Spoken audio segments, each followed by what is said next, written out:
For Digital Communication Act. It seems like a good idea because, let's face it, there is harmful digital communication, and it seems that this is in need of regulation. People are getting away with online bullying and all sorts of hateful, horrific stuff online. However, it seems that this particular legislation, the HDCA, is being misused, being weaponized for the opposite purpose that it was designed for. The most recent case, the Jevon McSkimming case. Joining me on the program now, CEO of the Free Speech Union, Jillaine Heather. Jillaine, kia ora. Thanks for your time today. Kia ora, Andrew. Lovely to be here. Thank you.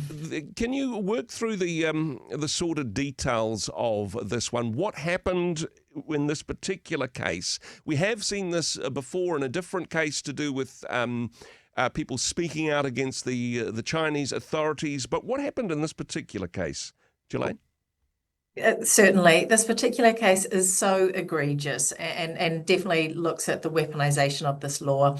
As you said, it was originally intended to protect young people from cyberbullying, online emotional abuse, etc., like that. And it's been 10 years since it's been in, and it has not at all been used for that purpose. It's been used for other purposes. In this particular case, in the McSkimming case, it's as I said, particularly egregious. A woman, Miss Z, was a whistleblower, essentially, tried to raise allegations of sexual misconduct repeatedly against who was then Deputy Police Commissioner Jevon McSkimming. And instead of the police investigating any of these complaints that she tried to raise over a number of years, they used the HDCA against her and initiated a prosecution against her for sending all of these communications and alleging emotional harm to Jevon McSkimming. So it was no investigation into the allegations,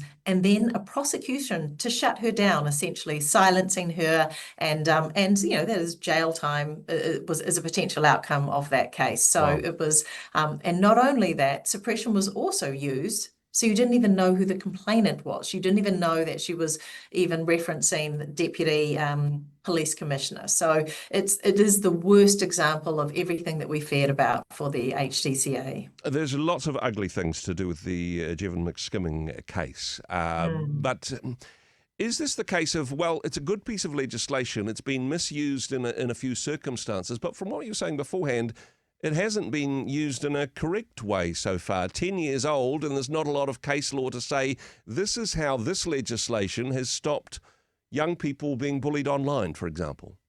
You're exactly right. How it's been used is so far from Parliament's original intention of how it should have been used. It's what we call real mission creep or scope creep. It's been used by adults. It's been used in relationship breakdowns, etc. It hasn't been used for that cyberbullying sort of stopping, etc. So it's already beyond its scope. It doesn't take freedom of expression into account. Truth is not a defence. Public interest, fairness. These are all not defences. And it's really lowered the bar on serious emotional harm, which is the standard, so that anyone can just allege feeling nervous, anxious, fearful in different ways, and that can trigger a prosecution. So I don't think this has just been misapplied in various ways. I just think from the get-go, this has been misused, not for its original intention, and definitely not fit for purpose in its current state. Is it possible to tweak things? Is it like, okay, well, we need to go back to the drawing board on this one, or is it let's just throw out baby bathwater and all? We need different legislation with some different premises in place in order to tackle digital harm? It's such a great question.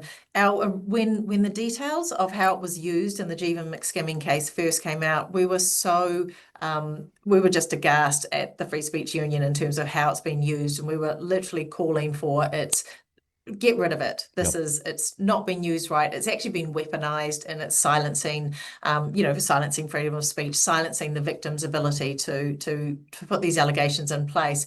But like anything, when you work through the details, sometimes throwing the baby out with the bath water, you don't actually know what's coming in behind it. So we're taking a two-pronged attack with this, and we're actually working with Melissa Lee on a members bill, and looking at, okay, what are some of the key fixes that we can put in into the HDCA to actually improve it and to sort of start that process.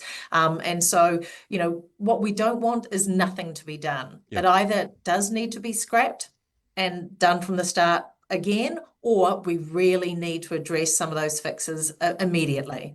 Has there been any response from the Justice Minister? Has there been, this is a little bit complicated because there is an actual criminal prosecution ongoing at the moment. Is it a case of, let's just hide behind the fact that there's a criminal prosecution happening, we can't say anything at this point? What's been the response from the ministries involved, Jillaine?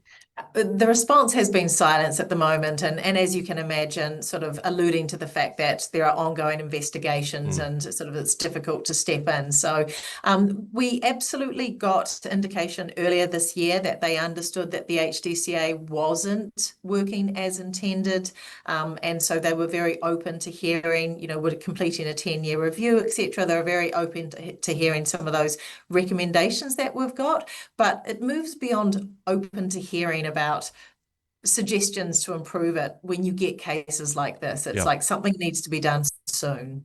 And honestly, the speed at which this government has previously been very happy to overturn legislation put in by a previous administration without necessarily going through the details at all, you would think that this is a clear case of injustice. And it would be, I suppose, an easy win for the government to say, hey, this is wrong, this is broken, we're going to fix it, but a bit slow to the party, it seems.